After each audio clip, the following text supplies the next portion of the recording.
வணக்கம். நம்ம ஒரு வீடு எரிஞ்சிச்சின்னு சொல்லிட்டு நான் உங்களுக்கு ஒரு வீடியோ பதிவு போட்டிருந்தேன். நான் நேரில் வந்திருக்கேன். நேரில் வந்து அதனுடைய காட்சிகளை பார்க்குறது தான். இந்த வீட்டுக்காரம்மா இவங்களுடைய வீடு தான் எரிஞ்சிச்சு. பார்த்தீங்கன்னா இந்த வீடு எப்படி இருக்குதுன்னு பாருங்கள். இது வந்து ஃப்ரிட்ஜு பாருங்கள் எந்த அளவுக்கு எரிஞ்சு போயிட்டுருக்கு. முழுவதுமாக சேதமாகிடுச்சு ஃப்ரிட்ஜு. இது வந்து வீட்டில் பயன்படுத்துகிற குடம், அடுப்பு, சமையல் மேடை பாருங்கள் எல்லாமே உடஞ்சி தொக்குள் நூறாகி போச்சு. அப்படியே ஒரு சின்ன வீடு தான் இது. பார்த்திங்கன்னா உங்களுக்கு தெரியும். இது வந்து டிவி பாருங்கள், இது வந்து டிவி, இது ஃபேன் எரிஞ்சு போச்சு. பார்த்திங்கன்னா பீரோ, இது வந்து பீரோ, அவங்களுடைய பீரோ சுத்தமாக வீட்டில் அந்த பீரோவில் இருக்கிற எல்லாமே எரிஞ்சு போச்சு. பாருங்கள் துணிமணியெல்லாம் பார்த்திங்கன்னா எரிஞ்சிருக்கு.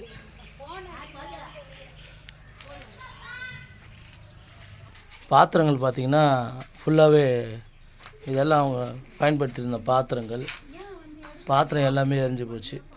பாருங்கள் சிலிண்டர் வெடிக்கும் தருவாயில் இருக்குதுன்னு சொன்னாங்க. சிலிண்டரும் எரிஞ்சு போச்சு, ஆனால் சிலிண்டர் வெடிக்கலை. பாருங்கள் எவ்வளோ ஒரு ஆபத்தான ஒரு சூழ்நிலை அங்கே இருக்கிறாங்க.